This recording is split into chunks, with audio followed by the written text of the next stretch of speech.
while we wait. So.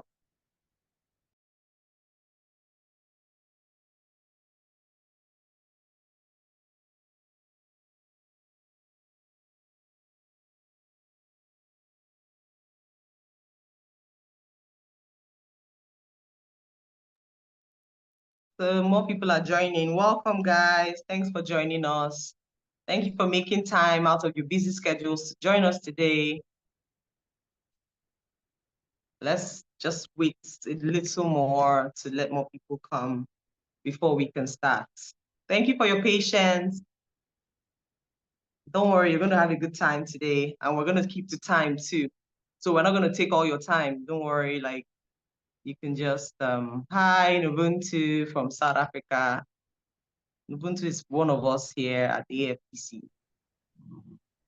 It's in the Southern African region in South Africa. So who else is here? I don't see, okay.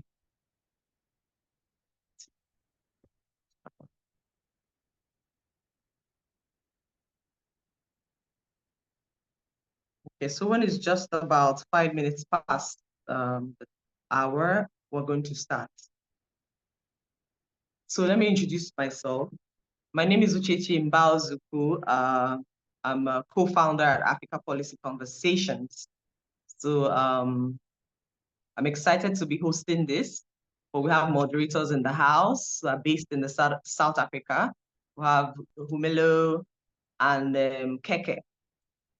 So they're going to be moderating the session today. I'm just going to introduce AFPC briefly before we go into the meat of the matter. So I'll just wait like 2 minutes before we can officially start. Thanks for your patience. Thank you to our panelists for being on time. Thank you for making our time out of your busy schedules to join us today. Hopefully we'll have great conversations as we work together to build the Africa of our dreams. Welcome, guys. Welcome, welcome. We're about to start. We'll start in the next 1 minute. And if you can, please go to the chat box and type out where you're from, where you're joining us from. It would be nice to know. Just 1 second.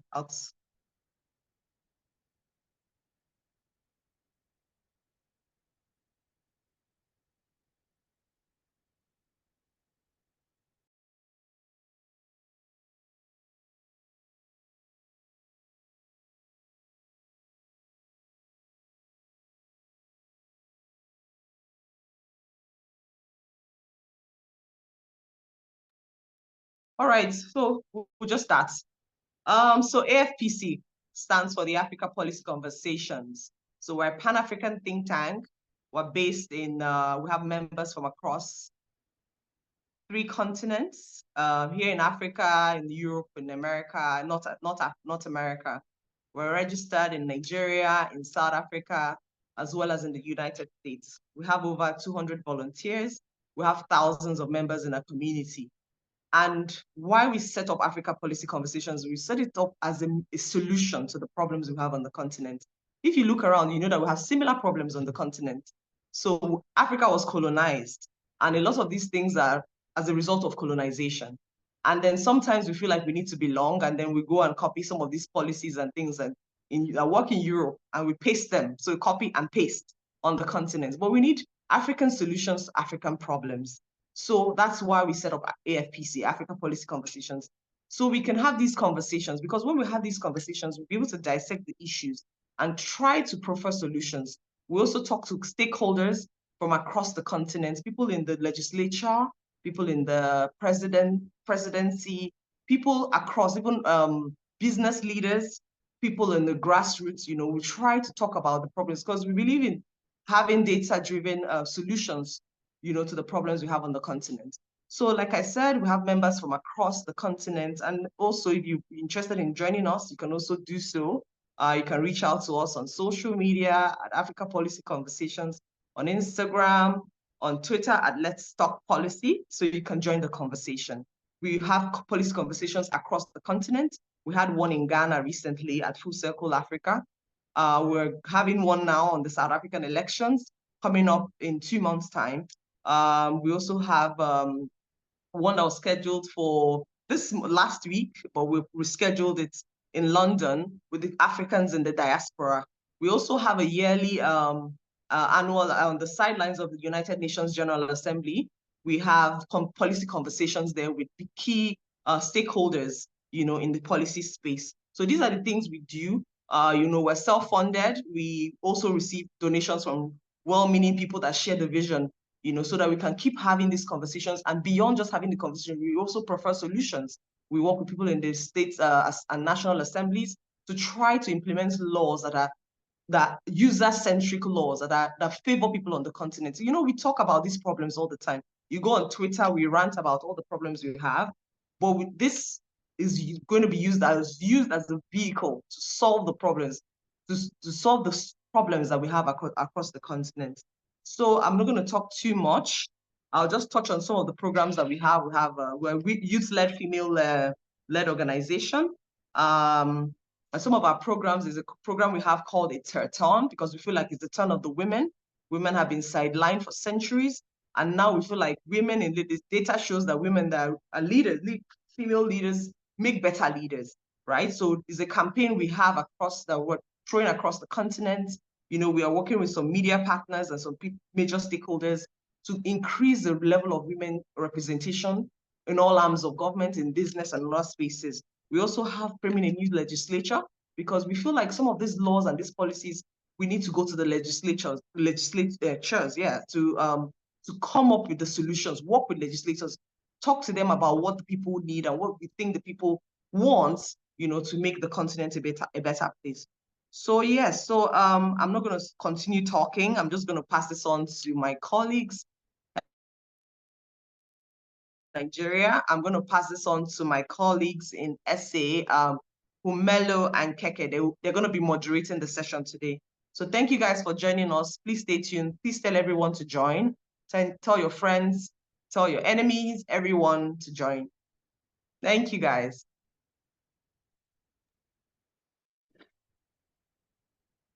Thank you so much, Mrs. Ochechi. We are truly honored to have this platform to engage more with like-minded people, and we hope to grow from here. I don't know if my co-moderator is with me. Tlumelo, are you here?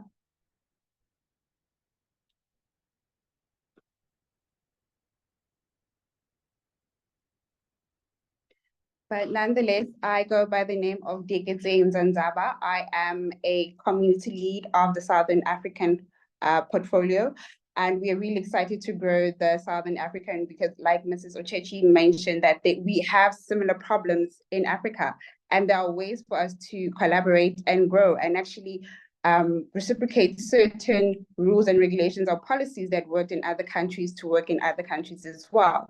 So just to introduce our panel speakers. I don't know if my co-moderator is with me. Tlumelo, are you here?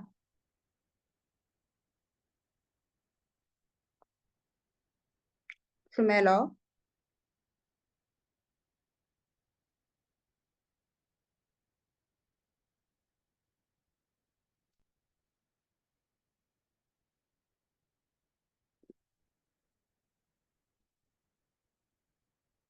Seems as though he's not with us.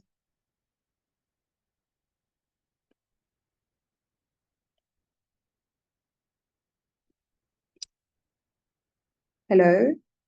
Okay, but then let's go ahead. I would like to open up to the panel speakers to introduce themselves, and then before we can head on and open the floor with a beautiful session we're going to have. Over to Miss Ntabiseng. Can you please introduce yourself, please?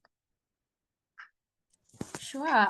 Firstly, I'd like to thank you for the invite. This is a massive opportunity, and I definitely am very keen to share my perspectives on the ground and everything it is that I've observed through the work that I do. I am the founder of a startup. It's called You Matter, and it is short for Youth Matter. Now, You Matter operates at the intersection of climate change, which is pressing, as we all know, education, as well as technology, and we bring in all three together blissfully in a sort of digital app that we are building. I also recently have started serving on the SDG 7 youth constituency, and I'm very excited to advance the youth agenda as well as the sustainability agenda within my local region of South Africa. And yeah, in a nutshell, that is me. I am often considered a very visionary leader. I like to think that my biggest advantage is that I operate from outside the system, where I feel meaningful change can come from, because I'm not limited by what it is that I know to be true. I challenge the status quo. And I'm very keen to share some of my perspectives on, building from outside the system with everyone here today. Thank you so much. And over to you, Ms. Sanishi. Ms. Sanusha, apologies. No worries. Good day to everybody, wherever you are in the world. So good morning, good day, good evening. I think this is a fantastic opportunity. Thank you to the organizers, and thank you to the founder for creating such an important dialogue platform to be able to have these conversations around the world with the African diaspora, and to be able to engage at this level is phenomenal. Again, I think I'm based with the Institute for Global Dialogue. I'm a senior research associate there. We're a policy think tank. I basically live in Cape Town, which for many South Africans feels like another world.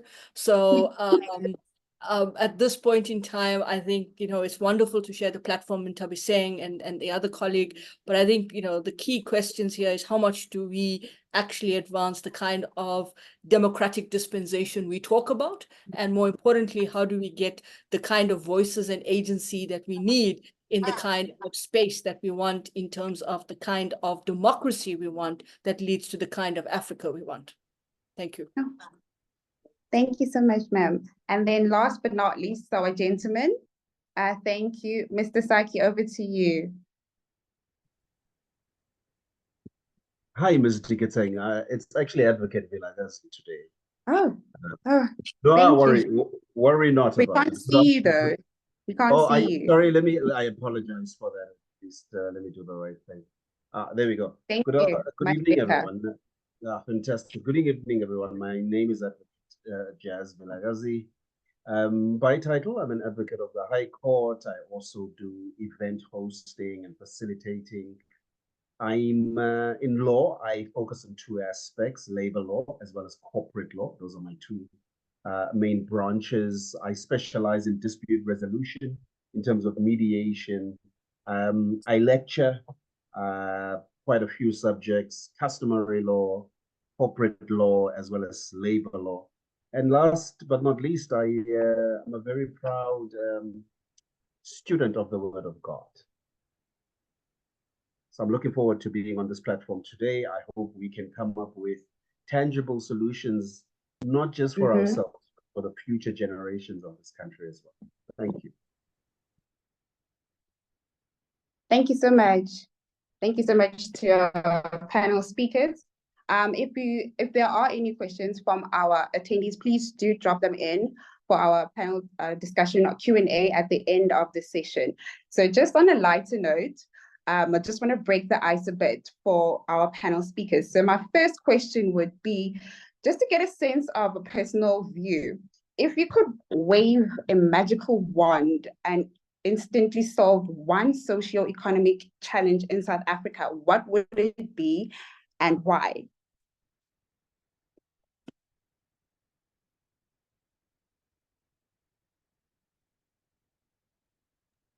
Hi, Perhaps I'll have a go at that. But Ms. Naidu, over to you. No, please, over to you. Thank you. I'm not sure if there's one magical wand here. I think we need a magical garden in terms of what are the issues that we need to discuss. But I think that's the challenge. The inherent challenge and the contradiction is we have an expectation of democracy. And in South Africa, when we moved to that moment of 1994, I was just finishing my first degree, going into my second degree, and it was a very euphoric moment. I mean, if you look back to the kinds of images that I'm sure we're going to constantly be bombarded with in the media in this year, because it's the 30th anniversary of our democracy. And I'll be very keen to hear how Nthabi Singh interprets this, because for where she comes from and where I come from, in terms of what was that moment for me in 94, it was as if we've achieved the insurmountable, is that we'll manage to be able to overcome a behemoth like the apartheid state, like that apartheid system. And with all of the sacrifice and all of the loss of lives and the kinds of inherent inhumane practices that happened, we overcome that. And it was not that this regime was able to legitimately delegitimize our voice and our agency, but it came through a lot of loss of life, sacrifice, dislocation of families, a bad education system. And as we're speaking, people are reflecting on the kind of socioeconomic challenges that were inherent at the time and what has been achieved in the last 30 years. And you'll see this across the spectrum when you listen to the ruling party's election manifesto launch, when you listen to the President Ramaphosa's State of the Nation address, when you listen to the January 8th statement in celebration of the ANC being the oldest movement stroke political organization in the continent, is that remembrance of what 1994 symbolized. And of course, Mandela was the epitome of that democracy, of the human rights, the transformation, and so forth. I don't think there's a single wand for us right now, because in reflection of where we were in 94, I don't think we can say that nothing has been achieved. I think there's an interesting dichotomy within our body politic of the state. The challenges were great. There was an integration of a society that was basically marginalized. The majority of South Africans that were marginalized, cut off, and didn't have any kind of access to education, to resources, to social economic access to water, sanitation, etc. And for the first 10 years, first 15 years, this government did well. They provided that. But then the question becomes, is it a quantitative magic wand or is it a qualitative magic wand? Because the challenge for most democratization projects in Africa, elsewhere in the world, whether we talk about the global south, we talk about India, we talk about Asia, we talk about Latin America, is the expectation that it mustn't just be an exercise in quantitative debates and quantitative access to resources. We want the quality. We want the flushing toilet. We want the running the taps that give us water in our homes. We want the access to healthcare. We want the jobs, the creation of an economy that's transformative and gives us access to resources, but also includes us in that economy. But we don't want it to be done in a manner that ticks boxes. So if I look at where we are today, I think there's a youth out there that essentially is not confident and really raises questions according to, does the democracy deliver? And a lot of it becomes, in the next 15 years of our democracy, it becomes a question of a transactional process. It's much more transactional. So I don't think there's a magic wand. I think it's a continuous process. And the magic wand is inherently built in the continuous process of policy planning, understanding your structural conditions, the evolution of what's happening domestically in relation to the continent, in relation to the global, understanding what economic policy making decides, what is key to your economic planning, to your socioeconomic challenges. And we should not be here now with that frustration if we had decided that the governance architecture, the transparency, the accountability, the need to not steal as much as it's being stolen out of the corruption, that it can work. So I think there's a bit of a juxtaposition with the question, and I'm talking about this in the context of what people are seeing as their magic wands. It's employment. It's for the youth to be able to do the startups and get the funding. It's crime. It's water sanitation. It's quality. It's a qualitative democracy. But unfortunately, we get caught up in an electoral democracy that becomes minimalist. And so the question is, why do we vote if the situation doesn't improve our material circumstances and livelihoods? And of course, you then have existential crises like the pandemic, which then shifts the dynamics all over again. How do we plan for that? Do we plan for that? The world did not plan for it. And this is where we are right now. So I think there's a number of trajectories that need to be looked at in the context of the magic wand. And I think it's a bit difficult to say that there's one magic wand. And I'll stop there. Thank you.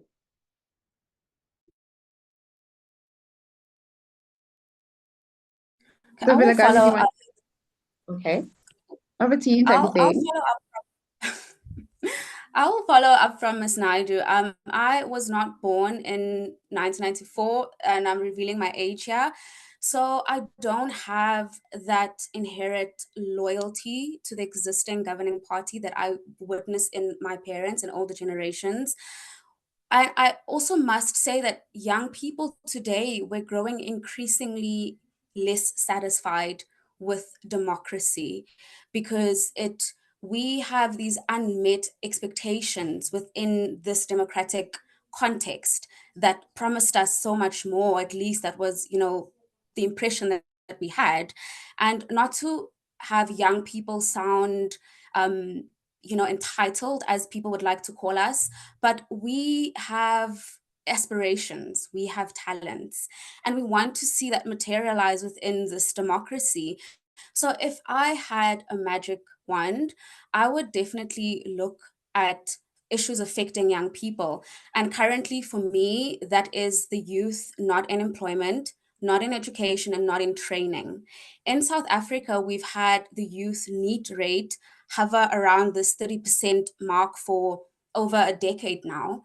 And we really need to ask ourselves, why have we not substantially seen a significant decrease in that rate for the past decade?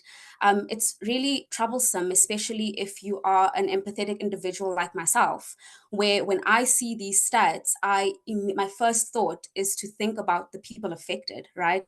These 30% rates and these high unemployment rates, they have human faces. And that really also speaks to like the painful lived experiences of young people. So if I could see in my lifetime, and I don't think I'm asking for much here, but if I could just see a substantial decrease in that rate, and it's not only an issue that's unique to South Africa, it's somehow a global issue. I recently came across an article which stated that the International Labour Organization rates that every 1 in 5 people, young people globally, from the ages of 15 to 24, are within this NEET category. So we really need to start thinking innovatively about how we can socially include youth and factor in their aspirations, their talents, and their ambitions. Because I fear that, and this is my genuine fear, is that when we turn a blind eye to the aspirations of young people, it increasingly threatens the very social fabric of society. And we would hate to see, a time when it just, bottles over, which also brings me to a current hashtag that says 2024 is our 1994. But we'll get in that conversation a bit later. But that's just my take on if I had the power to change one thing, it would be the youth NEET rate for sure. Thank you so much, Mr. Tabitha. Over to you, Mr. Vilakazi. Thank you. I think the question is a fabulous question, but I think the danger behind it of having a wand is that it simply looks to one party to solve the problem. And that party, of course, is deemed to be government. And what it does further is that it creates a communistic thinking.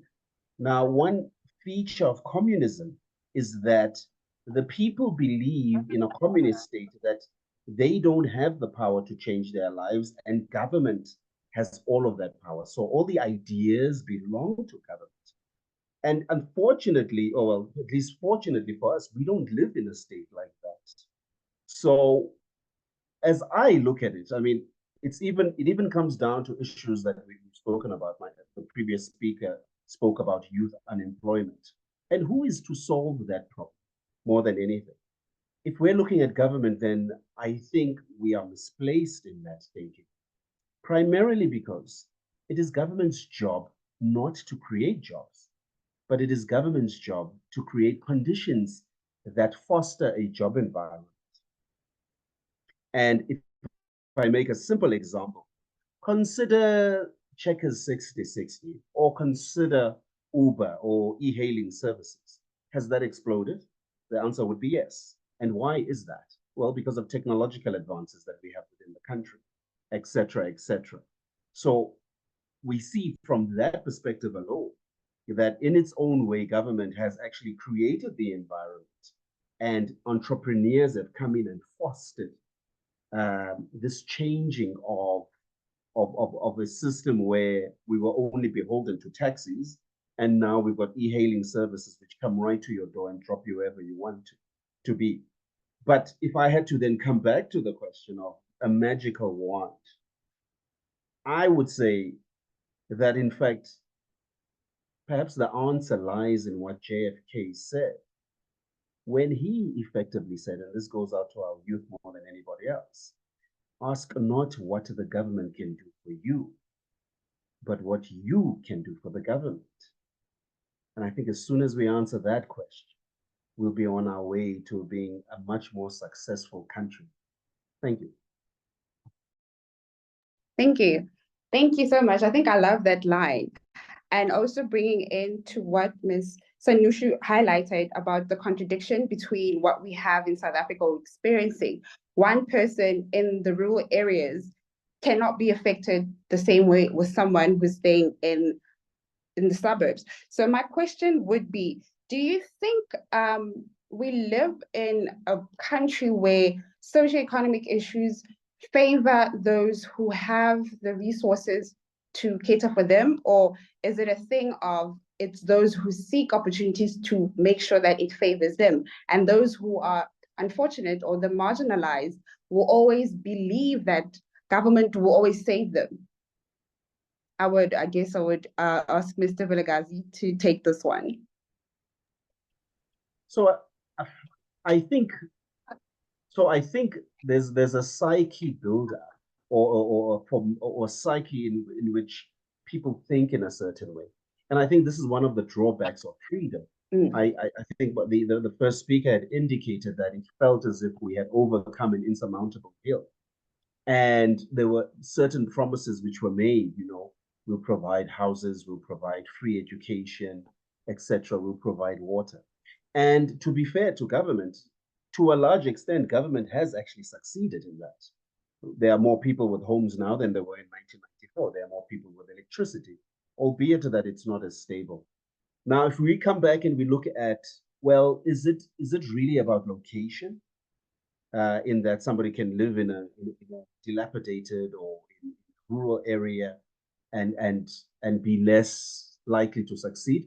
Or is it about city life being the ultimate indicator of success? And the clear answer there is that would be a no, because if people were successful because of the area they were in, then everybody in that area would be successful, and that's an impossibility. So it comes down to drive. It comes down to ambition. It comes down to seeking of opportunities. If you look at the makeup of our cities currently, and I've had the pleasure of living in Cape Town, Durban, and now Johannesburg, you'll find that my view is that the people that really drive this economy are people that are not naturally born in that city. They've been born in far off places, the Eastern Cape, in the Limpopo and Northwest areas. You find those are the people that are really driving these economies in these areas. And so I think that goes to show that it's not necessarily about where you come from. It's about really where you're at and what you're willing to do in order to carry that forward.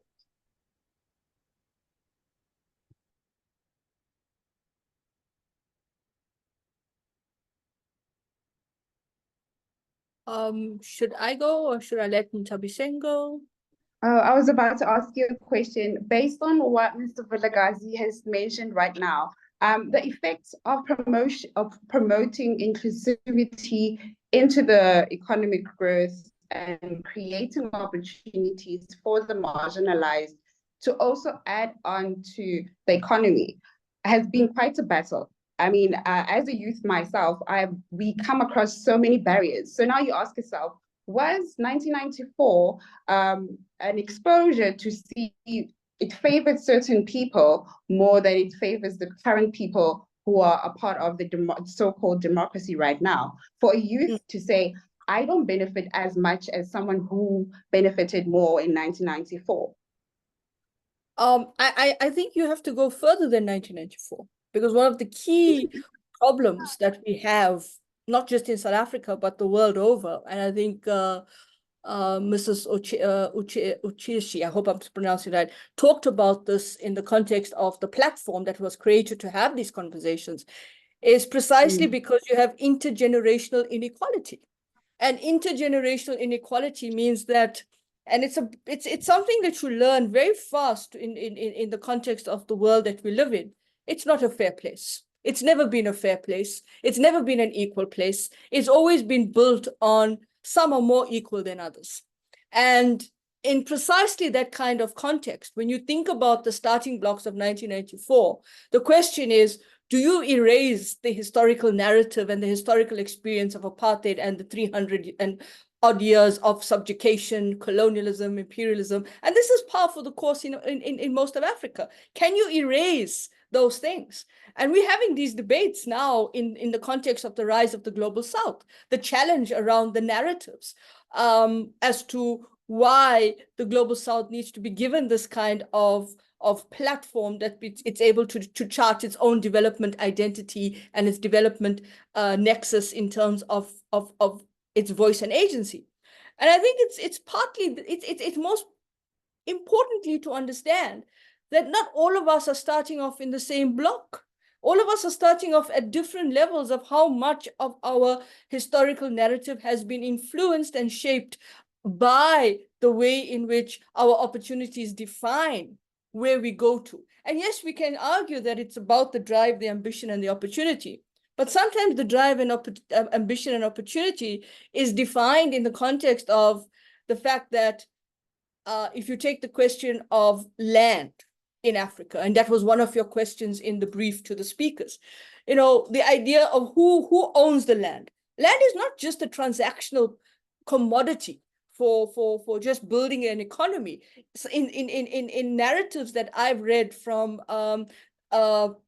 Nigerian and East African writers have said that land is inherently built into identity of where you come from, as a kind of cultural dynamic. I think it's a saying, and I hope I'm not doing injustice to it, is where my womb is where my land is, where I come from. And if you go back to that historical narrative, it's very much part of this. So the big challenge for us is not necessarily that democracy is bad. I always go back to the point that democracy is a necessary condition, but not always a sufficient one. And that in itself means that there's a serious inherent contradiction with the model that we're using, the model of the trickle-down effect. And if you really want to start challenging why we have this kind of model of electoral democracy with a kind of economic framework and so forth, is if you go back and you start looking at the current debates that are now challenging this liberal order. Is the liberal order that we are actually cut, copying, and pasting within our landscape, is it viable? Is it sustainable? And I would love to hear Ntabiseng's kind of view on this, being on the SDGs and the youth framework. Because I think that if you're looking at the US, if you're looking at the fact that there's an inherent powder keg ready to burst, it's bursting. It's not ready to burst. It's bursting. It's bursting across the fact that youth are feeling marginalized across the space, not just in South Africa, not just in Africa, across the diaspora, across everywhere that you see. And there's a very interesting statistic that came out from the Human Sciences Research Council on what are people's impressions of democracy. And so you've got this incredible 40% of people between the ages of 18 years and 65 plus, it's an average around 40%, that say that democracy is preferable to any kind of government.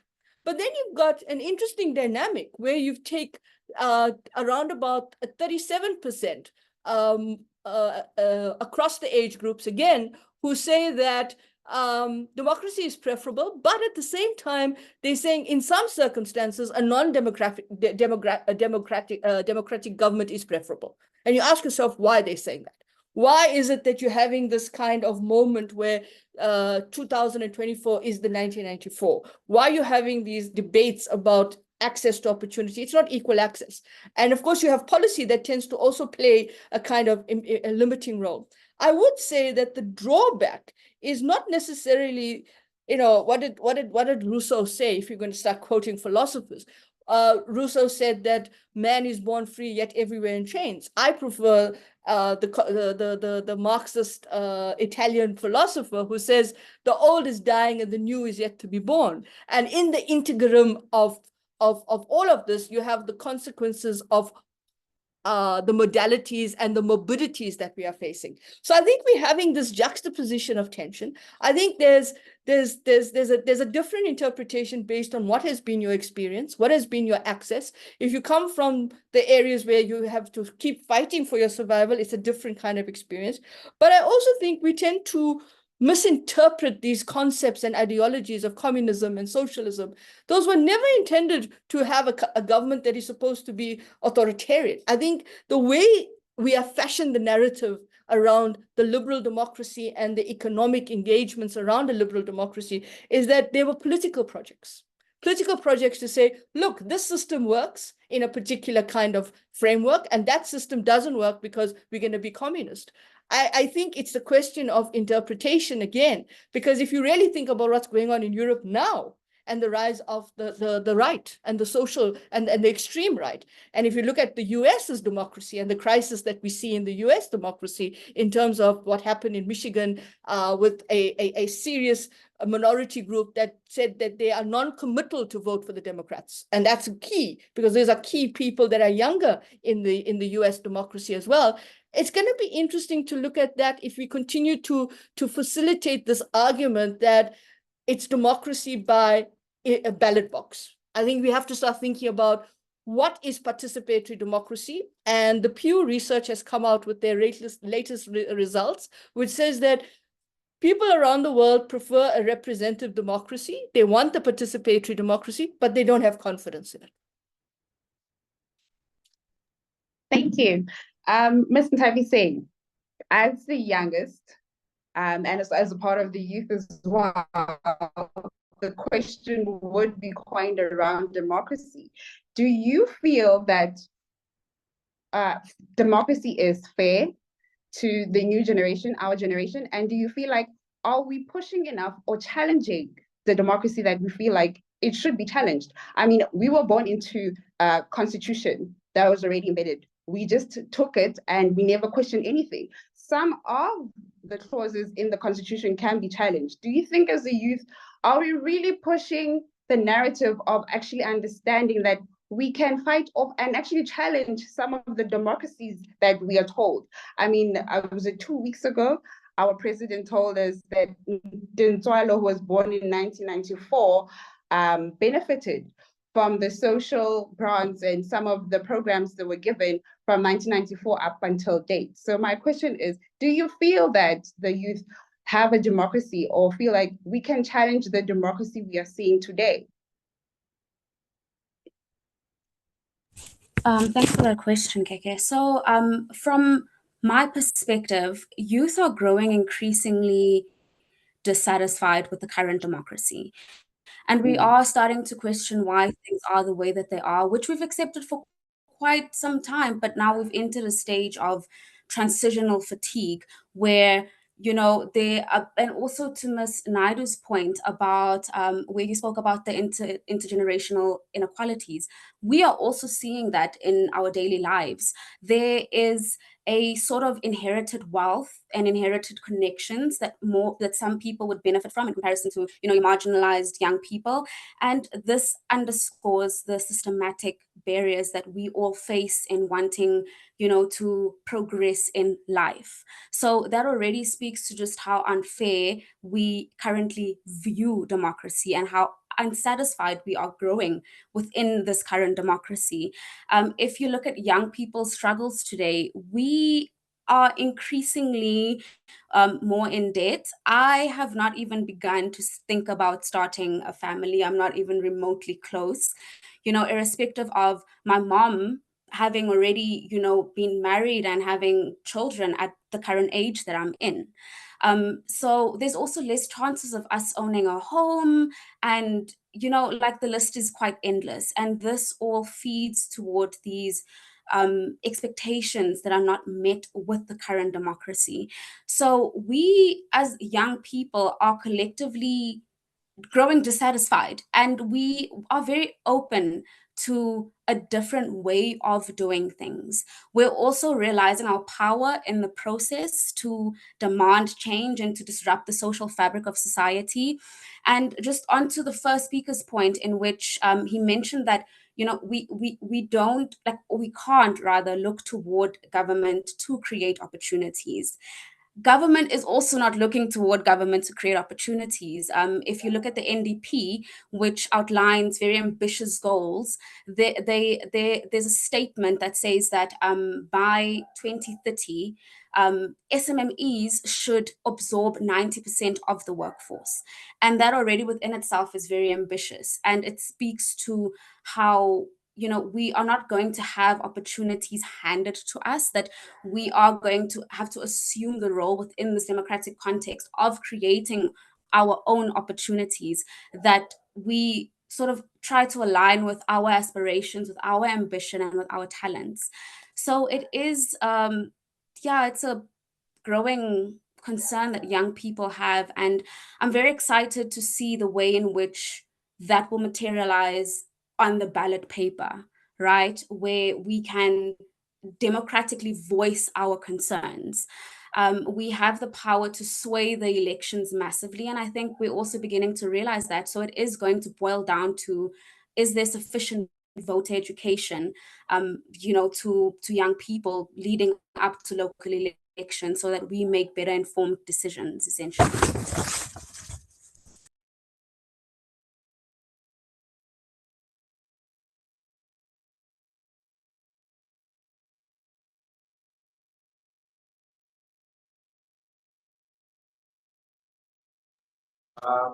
Perhaps if I can,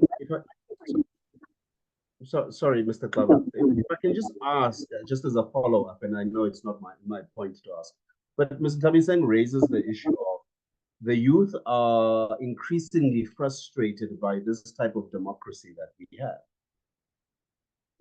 Are the youth able to say what the solution actually is? And what solution should there be? What sort of government should we have? Should we have a dictatorship? Should we stick with a democracy? Where should we go? Considering that they do have the power to sway an election, although I don't believe that they will, because there's just voter apathy in this country in high proportions. But where are the youth saying we should go? Thank you.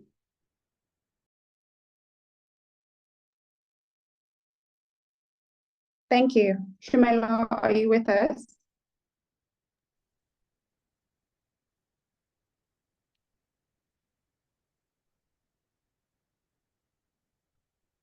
You're not audible.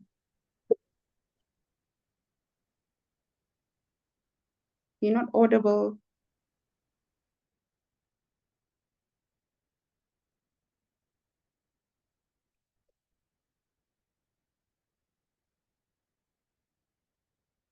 You're still not audible.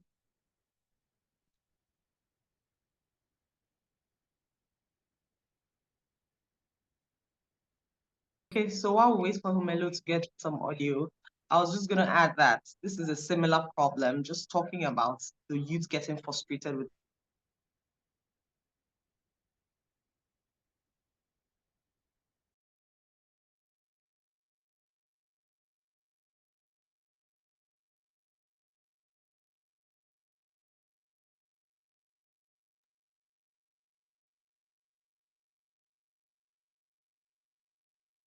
Hi, can anyone hear me?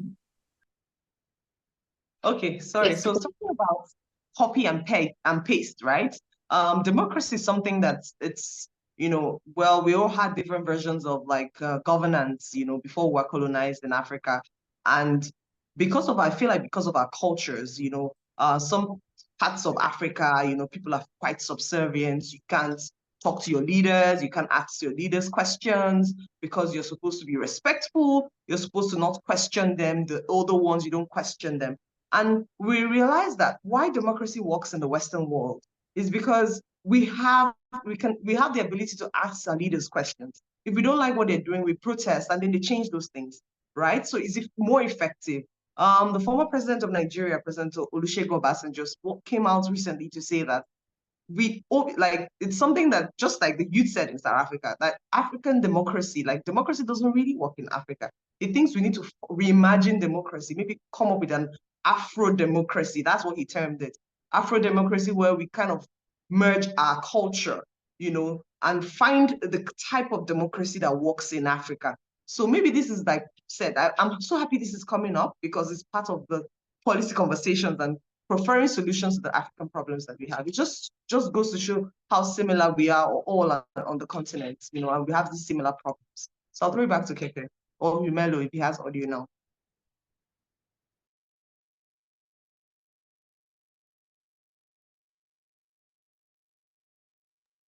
I think he's still struggling. Okay, over to you, ma'am.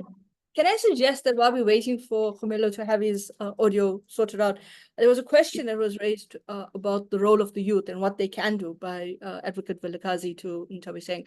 But I like the point that was made just now by Madam Munda about the fact that, how do we interpret democracy? Is it democracies that have a particular kind of structural condition?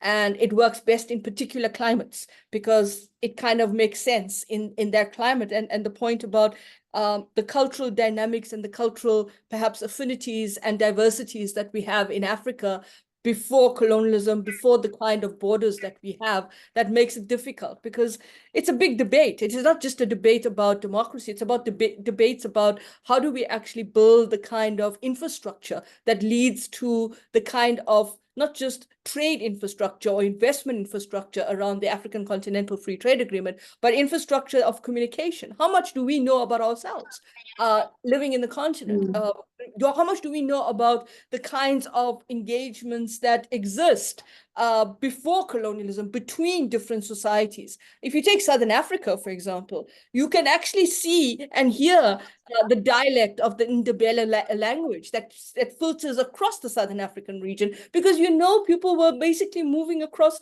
different kinds of landscapes and they left their influence, even with the language of Swahili, for example, and the influence that this had over particular societies. So I think it's a very fundamental question about the fact that when we do import the kind of structures and the kind of structural frameworks of what is best for us when it comes to democracy, we tend to assume that's the magic wand. That if we import that democracy, whether it's an Athenian or a Greek philosophy of democracy, democracy by the people, for the people, of the people, which has now become representative democracy of representatives by the people, of the people, and so forth. We don't understand that these are some of the dynamics that, I'm not saying it doesn't fit in Africa, but what we've done is we've done a better job in institutionalizing the import of the democracy as opposed to actually understanding what these cultural issues are. I don't think there's a one size fits all in terms of we need a one size fits all in terms of the type of Afro-democracy that the former president spoke about. One of my favorite writers is a Nigerian writer, Ngozi Adichie. And she's very powerful in terms of how she talks about narratives. I mean, she stood up in one of the most impressive international Berlin conferences and schooled them on what colonialism did to Africa. These are the kinds of people we want to have to actually start building the narrative that doesn't tell us that the narrative has a one size fits all on the top. My last point, and I'm sorry to be long-winded on this, is I don't think democracies are really working in the West. I just want to be a little bit facetious on that point, because I think there's a pushback against democracy. And I think if we just look at what's happening on some of the narratives that are reporting on conflict in the world, and we are seeing those narratives on social media that are challenging what is presented as an official narrative of conflict and what is presented as a fact check of what conflict is, of what is not happening in the conflict. And if we're having an open discussion and an honest discussion, I think the conflict in the Middle East, in Palestine and Israel, I mean, a lot of this narrative that we've taken as narrative that is sacrosanct is now being challenged in terms of, is this really happening? Is this the kind of conflict that's happening? And look at the ICJ report and the ICJ issue in terms of, plausibility on genocide. So I think those are some of the things that we have to come back and start learning about ourselves. I always say to my students, and they have the same question: how do we do this? And I say, you must learn to walk before you run, and learn to jump before you leap. Thank you, ma'am. And then I love the fact that you touched on technology. Look, living in a technological world now, and we see that technology is actually playing quite a huge role, particularly now also in politics, as well as we're coming closer to elections. So my question would also be, it's open to all the panel speakers. How can technology be leveraged to actually increase transparency and reduce, because we know a lot of African countries, even here in South Africa, we struggle a lot and we see a lot of corruption. And particularly now that we're coming to the elections, we're already hearing words as the system is already rigged. But I'm like, but we live in the world with technology. You can actually trace if there is rigged systems. So now I want to know, how can technology and how can we foster certain policies that could bring in technology to actually advance South Africa even more?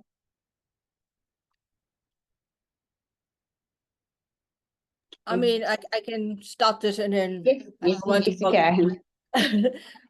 Technology is fantastic. I mean, it's important. It connects us. It opens up spaces that we didn't think we were able to do, the kinds of things that we can do.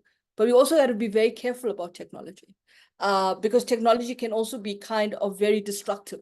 It's a disruptor. One of the courses that I'm involved in is looking at technology as a disruptor, particularly AI. I see on the chat that we have an AI assistant that's helping. And this is quite interesting for me, because the challenge for me is that we get caught up in the fact that everything that's said on social media platforms could be seen as truth. And the fact check becomes interesting. You get cult followers on Twitter, well, X now, and Facebook and Instagram. People live their entire lives within these bubbles on social media. So I think the challenge I'm seeing with the work that I do on the BRICS is there's also a bit of an interesting dilemma that's being posed by cybersecurity. There was, for example, one of the challenges that technology has posed to the private sector is, for example, you have people who have become social mavericks or cybersecurity or the dark web of cybersecurity attacks. And these attacks are essentially bringing down entire healthcare systems. For example, in the US, not so long ago, there was an attack on the Californian healthcare system. And that was done as a cyber attack because people are angry that their access to resources, or that there's this whole kind of private medical care where it's really expensive to get good healthcare because you got to pay an exorbitant amount. We know this in South Africa. We know what it's like to go to the clinics and they're not functioning in the optimal way. We see the healthcare professionals going on strike because they're not feeling that they are included. They are not being their worth and their value is not there. We see the doctors that are not being placed, and they are now raising up a whole lot of questions about that. Teachers are frustrated. So the problem as well is that I always say to my family and my nieces, I say, technology is not your friend, because you leave a digital footprint and it comes back to haunt you. And that is what is happening. So what you're now seeing in democratic societies, and this is something fascinating, is they're beginning to look at legislation like what EU has done on Privacy Act and the whole question of whether platforms like Google and ABC and others can actually infringe upon your privacy. We've got the Privacy Act, the POPIA Act in South Africa. Countries like India are putting more and more emphasis on cybersecurity legislation, but it's infringing on privacy rights. And there's a very, very gray line there. So I'm not sure whether technology is your magical wand, but I think you've got to be much more careful on what's happening. I've also seen that people have used social media to actually now go and infringe on people's right to freedom of expression because you posted something or you like something. So I think you've got to be careful. And this is something that I'm always cautious about technology. I think it's good. I think it's wonderful, but there's limits to how much technology can achieve. And one of the key things that we're now grappling with in the context of electric vehicles and driverless cars is how does an insurance company deal with an accident if the car was being driven by a computer? And there's a number of those gray areas there. So I think these are some of the things that it's good in a way that it can open up information spaces, and you can see more and more stuff that gets exposed on social media. But it can also be a bit of a challenge in terms of your privacy rights as well. If you are seeing what you are seeing on Twitter and you on X, and you start liking it, or you start writing things like what Steve Biko said, I write what I like, then you're going to end up in a situation where the government personnel and policy could infringe upon your rights. And that's the social contract that we have to worry about. Thank you, Awesome. Mr. Vilakazi. Do you want to take on? Yes, just to add to that, I think that the question of technologies is quite a double-edged sword, because with you'll remember that I think it was 2 weeks ago then, or a week ago, when the date for the election was announced. And generally, what has happened previously is that as soon as the date was announced, that's it, you couldn't register to vote if you had not used the voter registration weekends. However, technology has come to the rescue of South Africans that were quite slow in using those voter registration weekends. And they were allowed to register up, I think, until beginning of this week, if I'm not mistaken. So there you see the impact of technology as being positive. But when we speak about corruption in South Africa's electoral system, well, currently, I think we've had 6 elections at the very least, and all of them were deemed to be free and fair. So there was no corruption, or at least there was very little corruption. And by corruption, we mean perhaps, flooding a voter's box. It appears that there wasn't a lot of that. So technology, it has been used. And another way that we've seen it is in 1994, I was pretty young, but I was a teenager at the same time.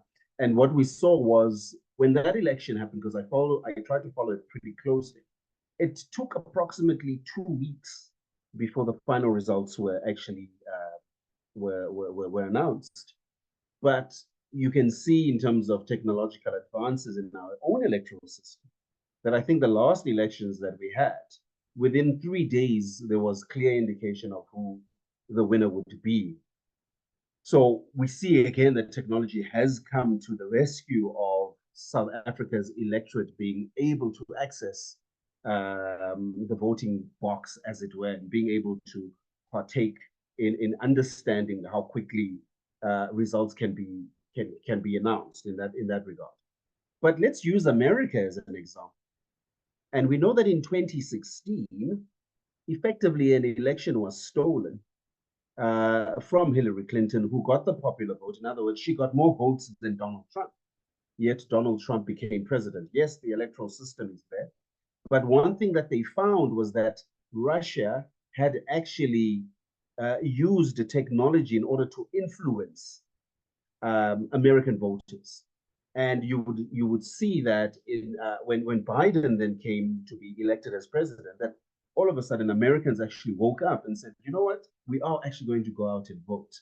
And then there was less reliance on technology as a means of information in order to inform one as to where one's vote should go. I think there's a massive danger, and that's the terrible side of technology. One last example is leading up during President Zuma's reign as president of the country. There was a photo doing the rounds where President Zuma allegedly had his hands around this very voluptuous lady. And that photo did the rounds without being questioned. And as far as I know, it turned out that that was actually a photoshopped image of him. Yet what it did was to effectively impugn on his dignity, as it were, because that photo wasn't real. And these are the dangers that we're facing with technology in this country. Indeed, I agree that technology is actually not your friend. And it opens you up to a lot of corruption, as it were, rather than, in my view, it's opportunity. There's still something very beautiful about going to a voting box and putting your X and putting your paper in the ballot box. Thank you.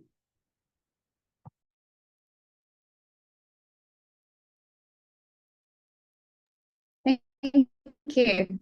Nthabiseng, do you have anything to add regarding Yes, if I- technology? For sure. I mean, it's like Ms. Naidu said, it's our most, recent disruptor across different industries, healthcare, education, you name it. But Africa is still realizing the potential of technology within all of these spheres. We are also very delayed in terms of technological infrastructure, where we are more dependent on the likes of China to supply and sponsor technological infrastructure. And that, I don't know how that makes me feel, that we lack, the on this, in the same sense, when of being within a democratic society, I don't think I'd want technology to be controlled. I would want to see it for everything that it has to offer. And then, from an informed point of view, decide whether to consume the information that I see or whether to discard it. But there is a concern about South Africa and Africa's reliance on, digital infrastructure and the fact that we don't have our own. African nations, I would say, would have to look at diversifying infrastructure sources as well as investing in our own infrastructure, and whether this can be relayed to other African countries within the African Continental Free Trade Agreement. That's something I would love to see, but I want something that's our own, essentially. So that would be my 2 cents on the technological debate within the sense of democracy. Thank you. I see that the conversation is really insightful. I just want to open up the floor to the attendees who would like to ask questions, because we can see there are some questions in the chat. Mr. Razani, if you could pose your question, the floor is yours. You can unmute, please. Yes, good evening. I'm not a ghost. Thank you for telling us. It's fine. I hope I'll be audible. Just a quick question. I'll just simplify it by reading what I wrote on the chart. With the current leaders of government that have a different ideology of what democracy meant for them, I see we're blaming, or we are tending to paste this on the current political leaders or leaders in government. They had a different understanding and objective or expectations of what democracy should bring to them. And then the leaders of businesses or the corporate, if you look at most of them, they're beneficiaries of that system because we are dealing with people who were deployed to pursue a particular agenda. And they will then defend the current system that it is working, but we know it's working for them and their lineage. You now have the majority of the people who are now caught in the middle or who are left outside. And unfortunately, it is the mass, it is the representative of what South Africa is currently facing, because the wealth and everything has netted off and separated those who are associated with the current system in terms of what it has benefited. Now, what we're discussing here is not about democracy at all, I think, according to my view. Now, would changing the current electoral system and the leaders be the solution? Or should the youth fight for the space in the current political arena and take over? Are the youth not passive in this democracy and not consolidating their views through existing structures and systems and use the current system to change the course? Or are we participating outside the areas of direct influence that will lead to change on the things that we're crying about? Yes, all the issues that we're raising are genuine, but are we actively participating in those spaces to be able to now champion the future that we expect? I think for me, that is the question which I'm posing to you, to say, we can debate all these things, but what should we be focusing on? Is it going to vote in May and change? Because the system is still, we're still going to vote for the ANC. And if you could have understand the changes, there is not going to be bigger impact on the individual candidates in terms of what they will bring into changing that which we are caring about. But maybe we can be able to debate this and find a perfect solution to be able to be the changers of that which we're worried about. Thanks. Thank you so much, sir. I guess it's posed to any of the panel speakers who's willing to answer. All right, let me try it. Thank you for the question. Let me take a part of that, and I think that goes towards, is the solution what happens at the ballot box on the whatever it is? I think it's in May or something to that effect. And unfortunately, it's not. Ms. Naidu actually put it pretty nicely when she said, you know, in '94 there was a belief that now we've hit to the top of the mark, as it were. And I think for me, the electorate might actually misunderstand effectively what an election is, because even if we have a new government in place, how much will they really change in order to have a tangible effect on the man on the street? You know, one political party is promising an increase in government grants, but those government grants need to be funded from somewhere, and South Africa's tax base is reducing fast. So is it really worthwhile? Secondly, I'm not sure whether people are aware, but Israel, up until last year, October, effectively had something in the region of 6, if I'm not mistaken, elections because of coalition governments. And coalition government simply means that not everyone didn't get enough votes to have a simple majority, and now they need to work together. And this is another danger that we're facing in this country. And we already have examples of where it doesn't work. We know that in Johannesburg, coalition governments don't work because, yes, the ANC was voted out and then the DA took over, but they needed help from everybody else, and that stopped everything. We know that in Pretoria it hasn't worked. We know that in Nelson Mandela Bay it hasn't worked.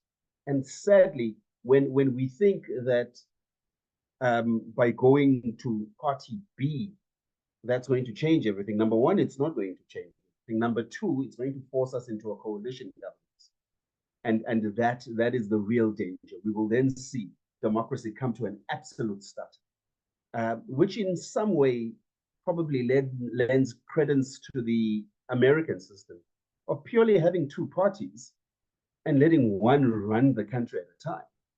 Because where we're going, yeah, it's just going to be a bit of a train smash, to be honest. Thank you.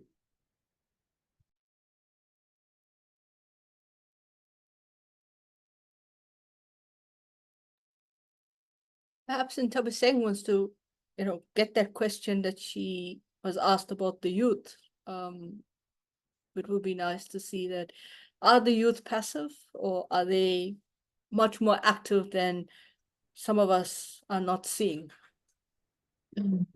Are there any youth who want to ask a question? Surely there should be, participants who would love to ask questions.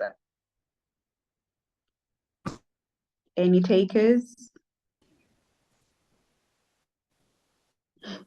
Nthabiseng.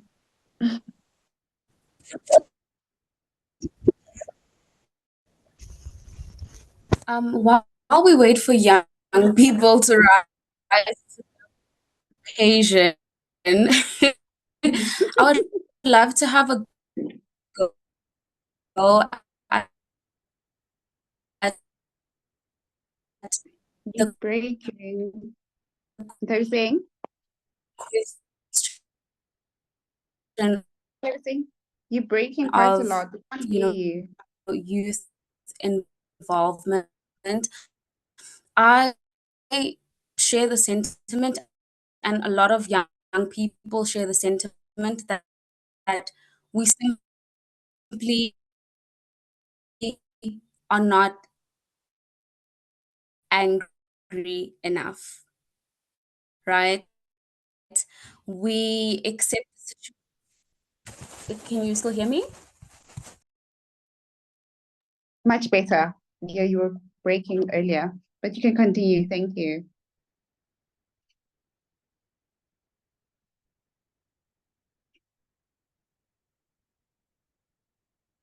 Nthabiseng, you still with us?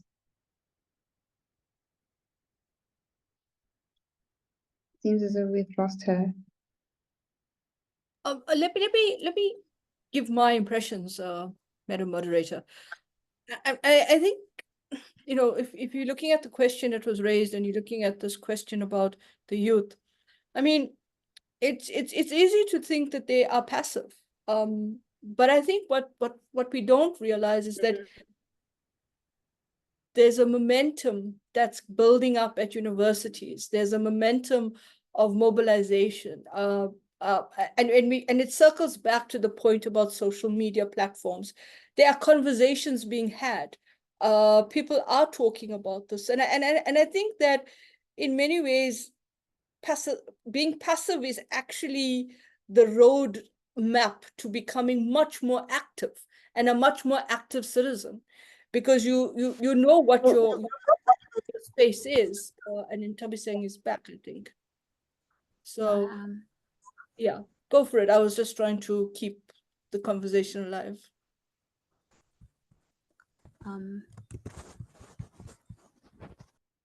And can you hear me now? I hope I'm audible. Yes, you are. Yes, you're audible. Perfect. So I will have to switch off my video camera just to increase bandwidth. But my take is that I share the sentiment that young people simply are not angry enough. And my camera has frozen again. Can you guys still hear me? Yes, we can still hear you. Oh, perfect. So I do share the sentiment that young people simply aren't angry enough to sort of incite actual change within this democracy. And the young people that we do have in South Africa that emerge as leaders or that show promising signs minds, they get recruited by political parties, and they become a part of the campaigning, and they become, a sort of poster image of youth involvement. They essentially dip their fingers in the cookie jar, and before you know it, they stop fighting for the needs of young people because they no longer relate to these expectations that young people have. So yes, we aren't angry, get recruited. So that's also one thing. I would also say that currently we have like an increased spearheaded by your social media and your online technologies. And this also I don't want to say we grow apathetic to what is happening politically. It just looks so messy. Where do we even come in? So yeah, young people, some growing sense of change needs to happen. And in saying that we are not angry enough, we also need to understand the narrative that we have inherited from generations who came before us. And that is one of, we are a resilient nation. We are a very hopeful nation, and we hope that things will get better. We still share that belief. But I think increasingly we are realizing that our resilience has a limit. So we did not get angry enough, but we are increasingly getting angry enough. And my hope is that this would cause some change in the upcoming elections.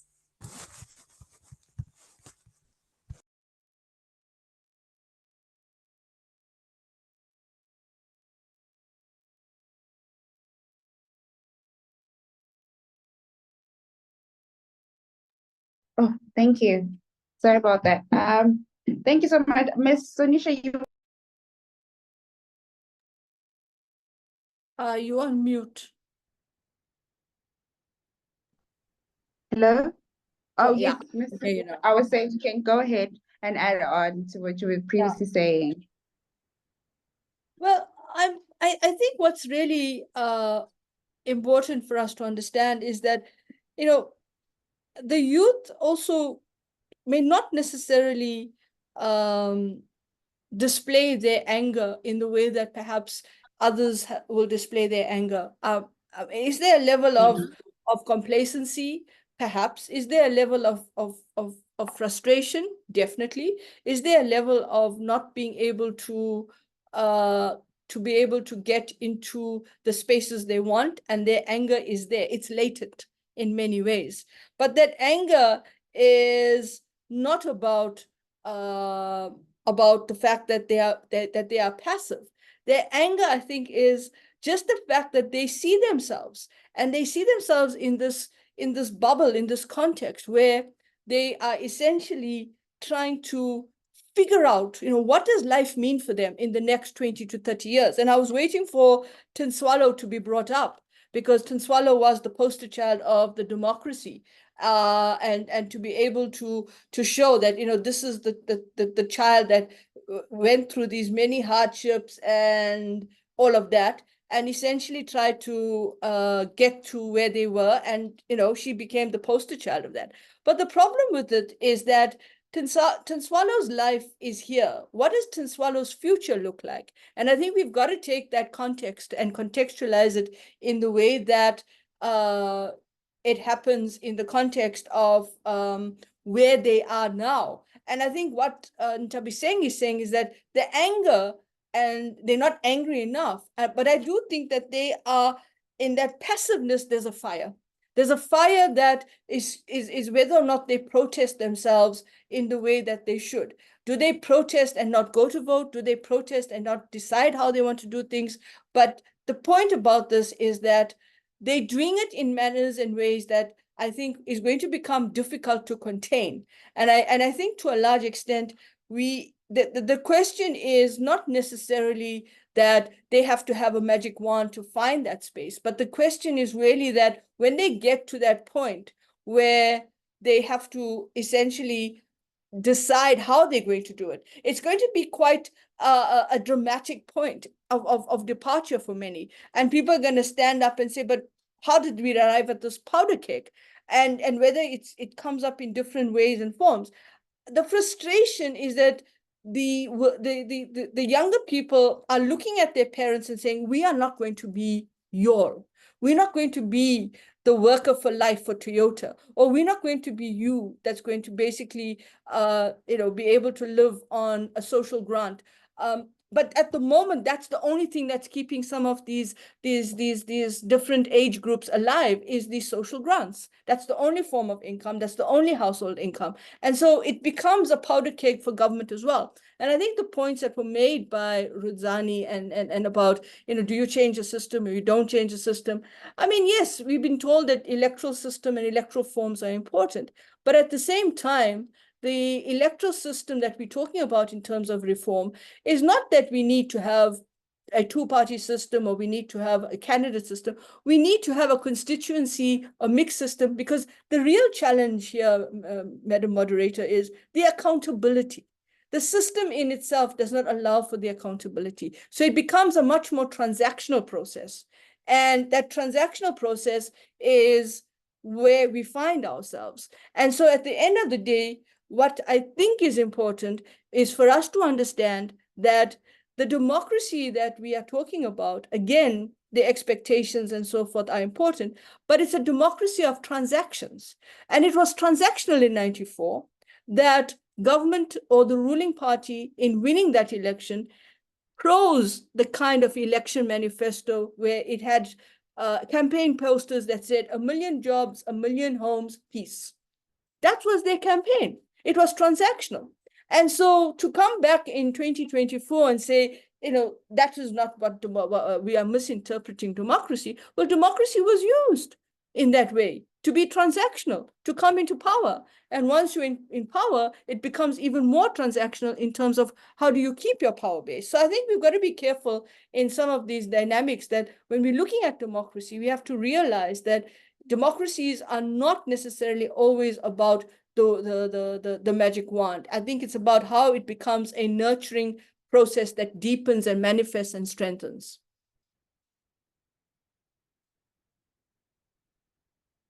No, thank you so much, ma'am. My next question, just to add on to what you've said, when we bring it back to policy recommendations, I mean, we've had so many policies being written. Some of them are great, and we also know South Africa is known for having the best policy, and yet we still struggle quite a lot with implementation.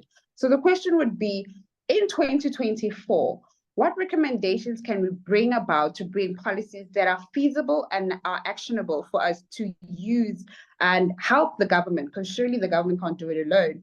As civil society, as well as think tanks coming together, as well as the private sector, to actually come and engage on policies that are actually actionable.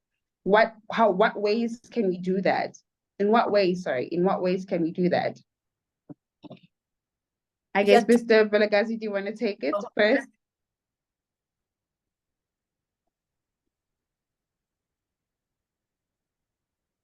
All right, thank you for that. So I think we as the citizens of this country really need to be educated on the democracy that we do have. And our democracy is participatory in nature as well. And one thing that we don't do is that we don't partake in this democracy. A lot of the times, the reality is that it's a lot of stone throwing rather than people actually making a concerted effort. So when we start, and perhaps a good example of this is when e-tolls actually started in Gauteng. And there had been public discussions and debates that government had rolled out, and nobody actually went to them.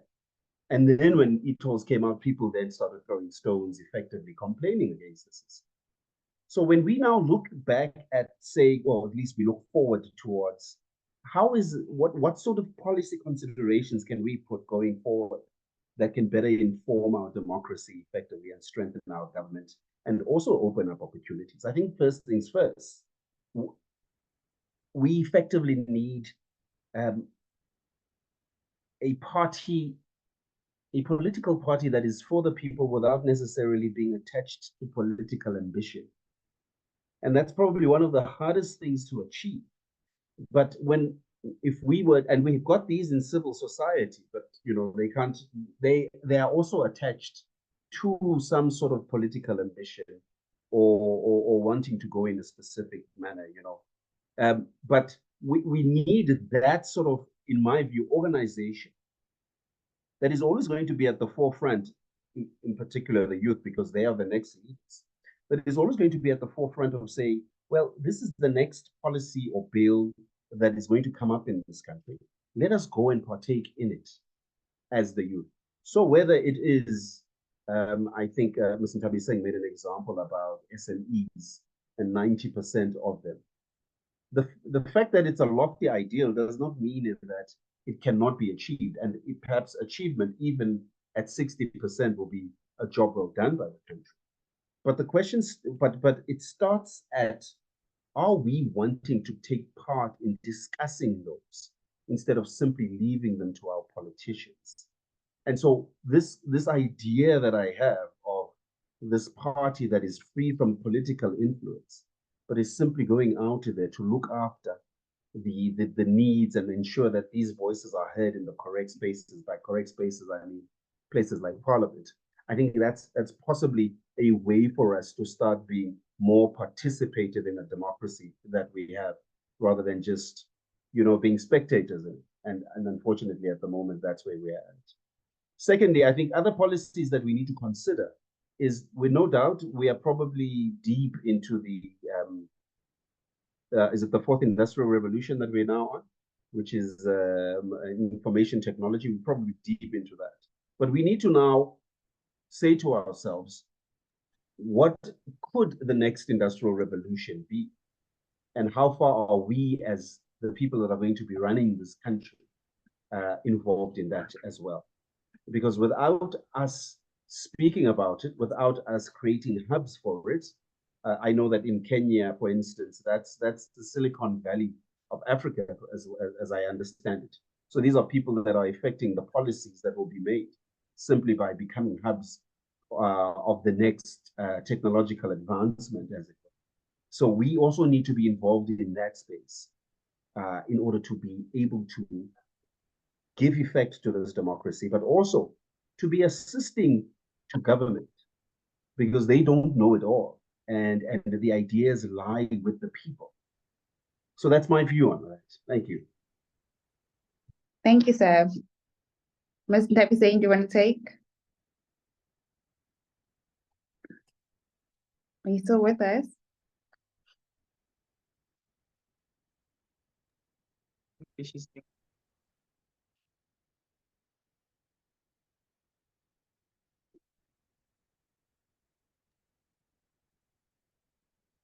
So like, Hello? so when you're done, I think you should to give their final words before we wrap up. It's always, because here we're all about recommendations. We don't just believe on the problems, we believe in finding solutions to the problem. And call to action. We need to make sure that we're involved in politics, policies, people. We're not going to get the right people. So you're to be actively involved in keeping our leaders accountable. Time to also say that we're welcoming new members and volunteers that are for you to also make a note to join us as well. So I'll leave it up to you. And then I think we'll take our final words from the volunteer form. Okay, I've just been informed that so you can click on the link to join the committee.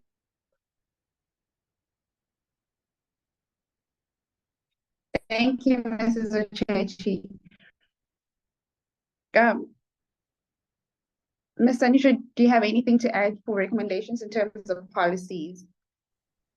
Yeah, I mean, I think the problem is the way recommendations are structured is normally based on this idea that we can change things with the kind of broad brush or broad platitude of, if we have the kind of policy space that enables for younger youth or younger voters to become part of the policy space, we can do that. I don't think that's the way to do that.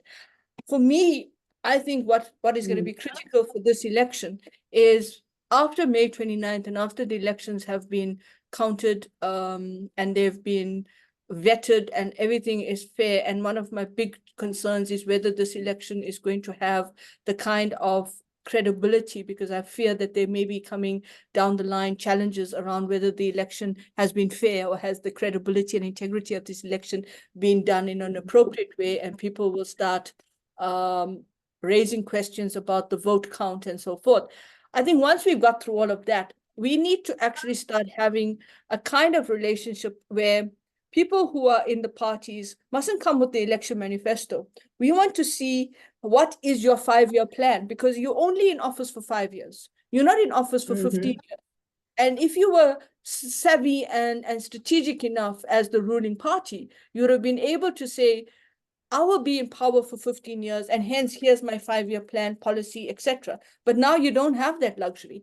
And I think that's the challenge. The recommendation that I see in the election manifestos needs to have a greater awareness of education outside, where this kind of very effervescent that we shall increase the social grant to 1,400, we will bring down poverty for 6 million people. Those are all kind of shots in the dark. We want, and perhaps the youth will want to see the how. And so one of the things that I think that needs to be done is those social contracts that we spoke about is, how are you going to bring down poverty for 6 million people? How are you going to expand the economy? What is going to be your policy on electrical generation, distribution, and production? So I think what you now need to start seeing as a possible first step towards elections is a social contract that's signed between parties and the constituencies, and say, this is what we're going to do. And if you don't deliver on that, then we know where things are. The second thing is, with government, we need to know what your 5-year plan is. We need to know what that means. Are you going to create rural development? How are you going to do it? Are you going to bring in university graduates to help? So there needs to be a social contract of sorts. But I feel that the sense that we get is that a lot of this is about the fact that people come in, or election manifestos are structured in a way that it's so broad, and it's like, it's like a moonshot pact. And I use that in the context of the coalition, multi-party coalition, that everything is going to happen. I can do this, I can do that. And the point that I'm trying to make is that do what you can do. Don't give us everything and the sun, because you can't deliver on that. And so the challenge for me would be to have at least 3 or 4 key recommendations on the health system, the economy, on youth and integration of the youth into particular areas. And then lastly, to say, this is what we will be able to achieve in 5 years, as opposed to giving us everything in the kitchen sink. And I think for me, that recommendation is something that you go back to in the next election and say, yeah, but this is what you did, and this is what you didn't follow. No, thank you. And in closing, Thabiseng, do you have any last words? And as for the youth, just a call of action to the youth now that we're drawing nearer to the elections. What do you feel like, or what do you want to see post-elections? And what do you feel like should be the right way for the youth to actually take on positions and roles to actually play a vital role in South Africa? So just in closing, I would like to emphasize youth voter education as a guiding principle for helping us make, informed decisions when it comes to who it is that we're casting our vote to. It must be informed by a thorough understanding of what each party stands for, apart from, the policy lingo and the political lingo and, you know, the catchy slogans, and in time we'll see influential personalities dominate their campaigns. So despite all of that, I would really encourage young people to take time to educate themselves, especially if they are like me, where you're not, you know, loyal to any one specific party, but rather a collective cause of seeing the young people's aspirations and their potential come to fruition within the next 5 years, which also is a very short time if you do think about it. And it really makes me question just, you know, are we giving like sort of band-aid solutions to make ourselves look good within these 5 years, or are we actually tackling real changes? One would be looking at the unemployment. I believe that, you know, we have a very short-term approach to unemployment. In post-COVID, we've seen an influx of teacher assistants, and in the Western Cape, I've also seen, you know, the rise of taxi conductors within taxis whose job it is to count money for the taxi drivers. You know, it really begs the question of just how meaningful are these measures of employment, and is it a band-aid solution to make you look good, or are we looking long term, in which we take into account the aspirations of young people, their unique talents? Is there a way to incorporate that somehow into the supply and demand of labor?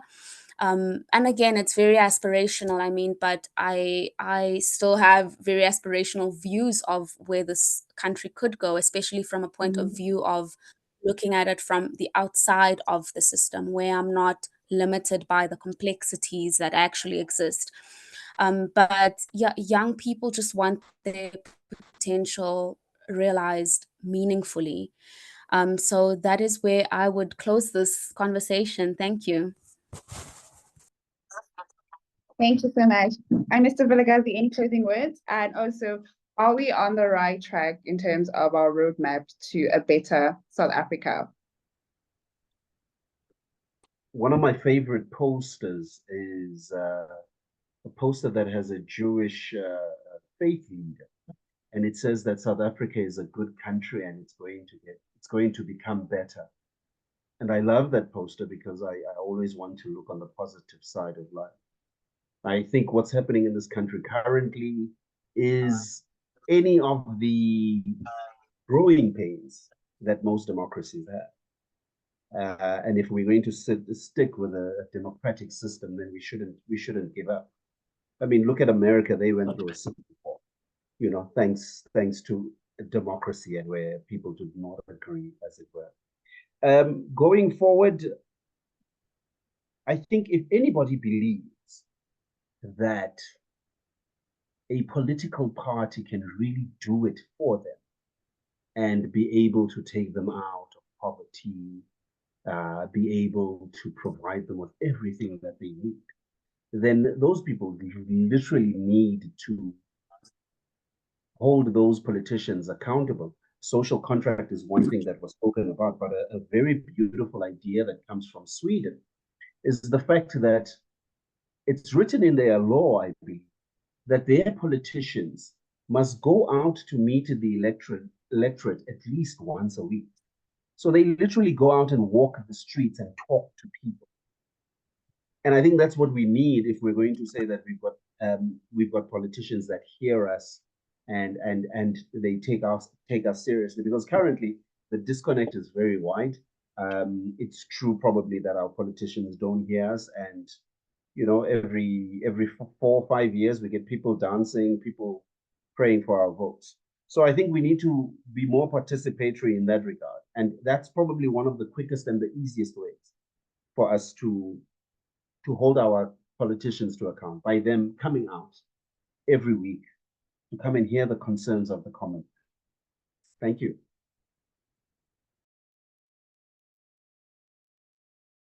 Thank you so much. Last but not least, Ms. Sanusha, in closing, or in terms of us as a country, is there hope for the next generation, as well as us working for or striving for a better South Africa?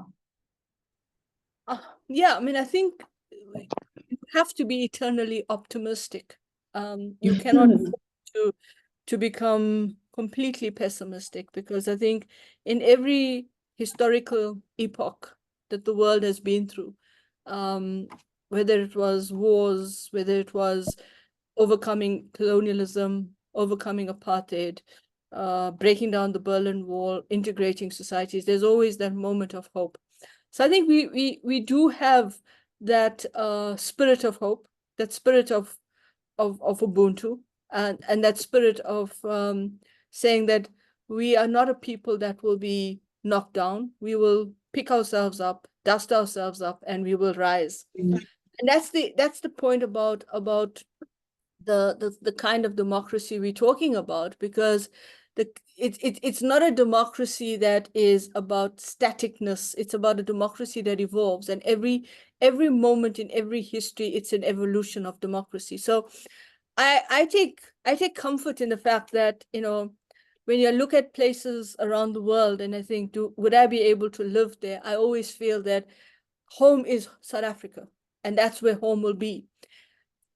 For all its imperfections, for all its idiosyncrasy, its peculiarities, for all its challenges, difficulties, you can still live in South Africa.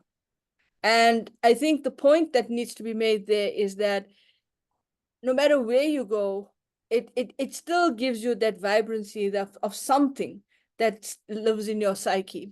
And whether it was the fact that we were able to overcome apartheid, but became complacent, and now we have to regroup and re-energize and revitalize ourselves and reconfigure ourselves for the next challenge and the next struggle. But it's still, you still feel that there's this, no matter how much people may feel that the flame is becoming less and less, I think there's still hope for South Africa. And I think what makes South Africa vibrant, like other countries, is that we can still have these conversations and not feel that we are marginalized, and that we can still have the engagements. The one thing I do say is that if you take away those elites in political office and you give yourself the ability to have governance, you may not need political parties, because communities know what's best for them and they'll be able to govern themselves. Oh, thank you. You ended it off on a great note. Thank you so much, Ms. Lanusha. I would like to thank AFPC for the opportunity, for giving me the opportunity to actually engage in such an insightful session. And I do hope, because this is just one webinar, one of 3. The next one is next month in March, and the last one is in April, where we'll just draft it down. This was just an opener where we just understand the roadmap to elections as well. And so next month is about our economy. We know it's quite shaky, and we do hope there will be recommendations and policies that will be implemented that can actually help the economy. And the last one, of course, is the one where we reflect on 30 years of democracy before we vote. I do hope the attendees who attended with us, thank you so much for dedicating your time to join us and have this discussion. And we hope that this was a learning curve and that you've learned so much and that there's a lot to... Oh, okay. There's still more to come with AFPC. AFPC is here to be a channeler, a think tank that's bringing change, not just in South Africa, the entire continent. And we do hope that we will get volunteers and like-minded people to join us as we go along. And I would like to thank my host, Mrs. Ochechi. Thank you so much for giving me the opportunity to be a moderator for this amazing session. And thank you to my speakers. Thank you so much. I really learned quite a lot. And we do hope that you'll be also a part of our community as we want to build onto it. And we do hope that we'll have an in-person session or an in-person event where we come together and actually come up with policies that we can see are actionable, and we see that they will work for a better future for the next generation to come. And thank you so so much to everyone who joined us. And this is me closing off. Thank you so much to everyone. Thank you so much. And Thank you. do enjoy the You did rest a of your wonderful job. evening. Thank you. Thank you, Keke. You did a wonderful job moderating the session. Thanks to our panel again. Thank you for your time. We really appreciate it. We don't take it for granted. And like she said, we hope you'll be part of our community so we can reach out to you anytime we need to have conversations around these issues. So thank you guys. Thank you, everyone. We've had a wonderful time. So hopefully you guys sign up to the next conversation next month. Thank you and enjoy the rest of your evening. Thank you. Thank you, everyone. Bye. Bye-bye. Bye-bye. Bye. Bye. Thank you. Thank you. Bye. Thank you. Thank you. Bye. Bye-bye. Bye.